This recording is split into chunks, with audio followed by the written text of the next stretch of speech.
Bab ke-120. Beberapa hari kemudian, sekitar pukul 2 siang, Dava akhirnya diperbolehkan pulang dari rumah sakit. Di ruangan rawat inap VVIP, Mama Sera, Bunda Ana, Galena, dan para sahabat Dava tampak sibuk mengemasi barang-barang milik Dava dan Galena. "Udah semua ya?" tanya Alvin sambil mengangkat satu tas kecil. "Kayaknya udah," jawab Kafka sambil merapikan beberapa plastik. Mama Sera tersenyum lalu menepuk bahu Dava lembut. "Ayo, nak, kita turun ke lobi. Mobil jemputan udah datang." Mereka pun beriringan keluar dari kamar VVIP menuju lobi rumah sakit. Sesampainya di lobi, 3 mobil pribadi telah tiba untuk menjemput, 1 untuk Dava dan Galena, 1 lagi untuk Bunda Ana dan Ayah Ferdi, serta 1 lagi untuk Mama Sera dan Papa Hendra. Sementara itu, para sahabat Dava memilih menggunakan motor mereka masing-masing. Setelah semuanya siap, mereka pun beriringan menuju mansion keluarga Atmaja. Sesampainya di mansion, sambutan hangat sudah menunggu mereka. Leo, Opa Andrew, Oma Diana, Opa Gio, dan Oma Rosa langsung menyambut di halaman depan. "Selamat datang, Dava, Galena," seru Oma Diana dan Oma Rosa antusias. Leo langsung berlari dan memeluk Galena erat, membuat gadis itu terkikik pelan. "Apaan sih bang? Kayak nggak ketemu berapa tahun aja," ujarnya. "Formalitas deh, daripada gue peluk laki lo," ucapnya. Yang lainnya mendengar itu terkekeh gemas melihat kakak beradik ini. Setelahnya para opa dan oma pun bergantian memeluk Dava dan Galena, bertanya bagaimana keadaan mereka. "Sudah jauh lebih baik, kan, nak?" tanya Opa Gio sambil mengelus kepala Dava. "Sudah, Opa." Dava tersenyum kecil. "Maaf ya Oma nggak bisa ikut jemput," ujar Oma Rosa sembari memeluk cucunya. "Gak apa-apa Oma," balas Dava.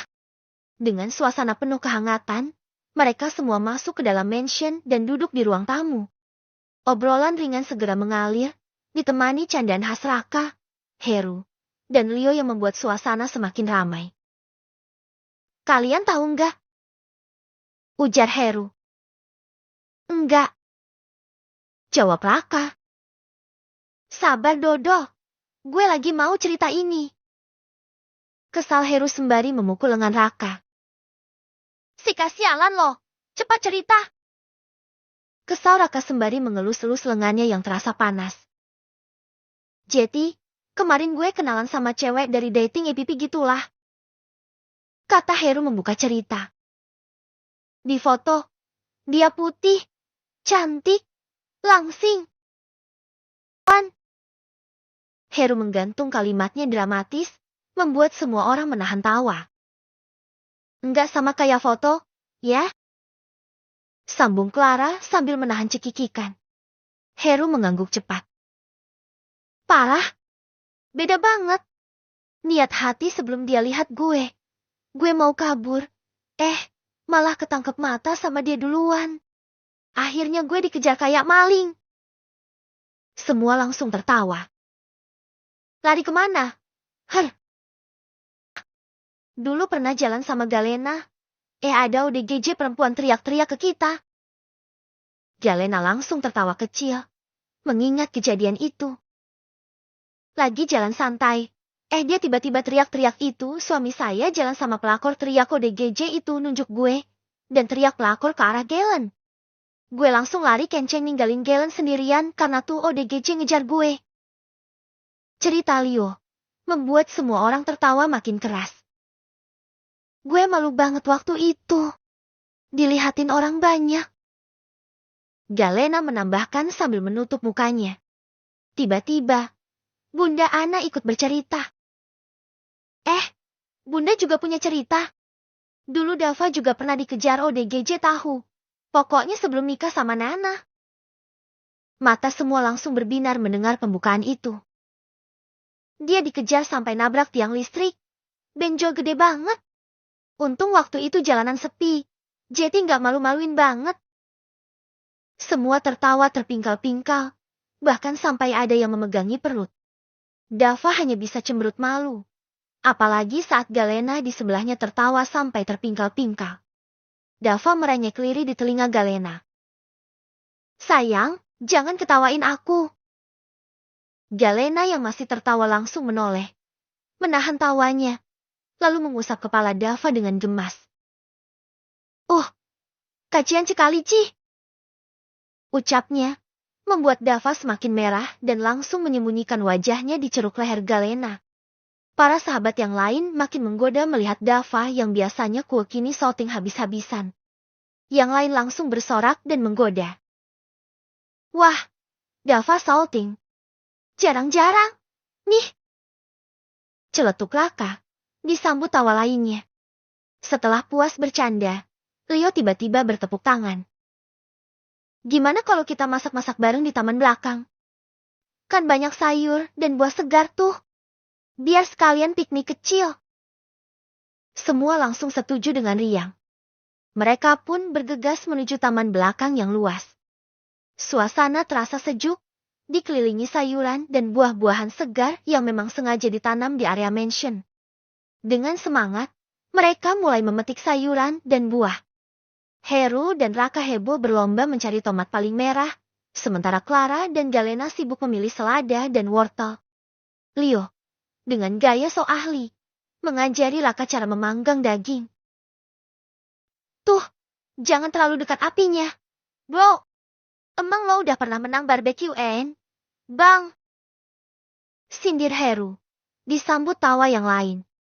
Saat makanan sudah siap, mereka menggelar tikar dan duduk bersila sambil menikmati masakan buatan sendiri. Tawa, candaan, dan obrolan santai mengisi udara sore itu. Tak terasa, waktu sudah mulai beranjak sore. Setelah perut kenyang dan hati bahagia, para sahabat berpamitan pulang. Galena pun membawa Dava masuk ke kamar untuk beristirahat. Di dalam kamar, Dava, yang masih saja manja, langsung merengek. Nena, mau nen? Lirihnya sambil memeluk Galena. Galena terkekeh kecil. Sebentar, Kak. Aku mandi dulu ya. Gerah banget. Dava langsung mengerucutkan bibirnya. Tak rela. Aku mau ikut mandi. Rengek Dava. Galena menggeleng sambil mendekat. Enggak boleh. Luka kamu belum boleh kena air banyak. Nanti infeksi. Kamu sabar ya, Kak. Setelah aku mandi, nanti aku bantu lap badan kamu, baru deh kamu nen. Ia membujuk lembut. Dava masih cemberut. Mau yang lain juga, aku kangen kamu. Gumamnya manja, mengandung makna yang lebih dalam. Galena mengusap pipi Dava pelan. Ia paham maksud suaminya. Kak, sabar dulu ya, tabiru Dava yang mulai berkaca-kaca. Sabar ya, 2-3 hari lagi, kakak bakal dapat jatah sepuasnya. Ia terkekeh lembut. Kalau nekat sekarang, makin lama kamu gak bisa. Loh, emang mau gak dapat jatah lama? Dava menggeleng kecil, cemberut dengan mengerucutkan bibirnya. Gak mau, tapi aku kangen. Melihat wajah suaminya yang imut itu, Galena mengecup singkat bibir Dava. Cup. DP dulu deh ya, yang lain nanti kalau luka kamu udah kering, aku janji kasih semuanya. Bisik Galena manis. Dava hanya mendesah pelan, akhirnya membiarkan Galena masuk kamar mandi. Sementara dirinya hanya bisa memandangi benda pusakanya sendu. Maaf ya, kamu belum bisa pulang ke rumah Nana. Sabar ya. Bisiknya lalu merebahkan tubuhnya di kasur sambil menatap langit-langit kamar. Tak lama, Galena keluar dari kamar mandi, tubuhnya segar dan rambutnya dililit handuk. Ia menuju meja rias untuk memakai skincare dan mengeringkan rambut. Dava sigap menghampiri, mengambil hair dryer, dan mulai mengeringkan rambut Galena dengan telaten. Galena pun tersenyum sambil mengenakan skincare-nya. Selesai, Galena memandang Dava sambil berkata, Terima kasih, Kak. Sebagai balasan, Dava mengecup bibir Galena lama walaupun hanya menempel lembut. Kangen, gumamnya. Sabar ya, jawab Galena sambil tertawa kecil. Ayo, sekarang aku bantu lap tubuh kamu, ajak Galena. Dengan penuh kasih, Galena membantu melepas pakaian Dava perlahan. Ia menggunakan handuk lembut untuk mengelap tubuh Dava yang masih sensitif. Setelah itu, ia mengganti perban pada luka Dava dengan hati-hati, dan setelahnya membantu mengenakan pakaian bersih. Begitu selesai, Dava tanpa ragu menarik Galena ke kasur. Ia merebahkan tubuhnya sambil memeluk erat Galena. Tak butuh waktu lama, Dava langsung membuka kancing piyama Galena dan dengan semangat melahap dada istrinya, menghisap sumber energi yang ia rindukan selama di rumah sakit. Galena hanya bisa terkekeh geli melihat tingkah suaminya yang begitu manja dan penuh kasih. Galena memainkan rambut Dava yang terasa lembut di tangannya. Kak! Panggil Galena tiba-tiba dan Dava hanya berdehem masih dengan kegiatannya. Enggak Jeti deh, ucap Galena ragu. Plak! Dava melepaskan hisapannya dan menatap Galena penuh tanda tanya. Kenapa enggak Jeti? Tanyanya. Enggak apa-apa. Enggak Jeti. Udah Nen lagi aja. Ujar Galena sembari mengarahkan dadanya ke arah mulut Dava. Namun Dava menggeleng dan menutupi dada Galena dengan tangannya. Dan kini ia menatap Galena semakin lekat karena rasa penasarannya apa yang akan Galena katakan. Ayo sayang, kamu mau bilang apa tadi? Renyeknya. Galena tampak ragu namun akhirnya mengungkapkan apa yang ingin ia katakan. Aku kan udah lama gak ke makam Bang Galvin. Besok mau ke sana boleh nggak? Tanya Galena pelan. Dava tampak terdiam menatap Galena membuat Galena buru-buru berkata. Kalau nggak boleh nggak apa-apa kok. Ucapnya buru-buru. Boleh, besok kita ke sana bareng. Ucap Dava tiba-tiba dan langsung melahap puncak. Dada Galena kembali. Beneran? Tanya Galena senang dan Dava hanya berdehem menikmati manisnya asi Galena. Terima kasih Kak. Senang Galena dan menciumi rambut Dava gemas. Sedangkan Dava, ia memeluk Galena lebih erat sembari bermain-main dengan rambut panjang istrinya ini. Apapun akan Dava lakukan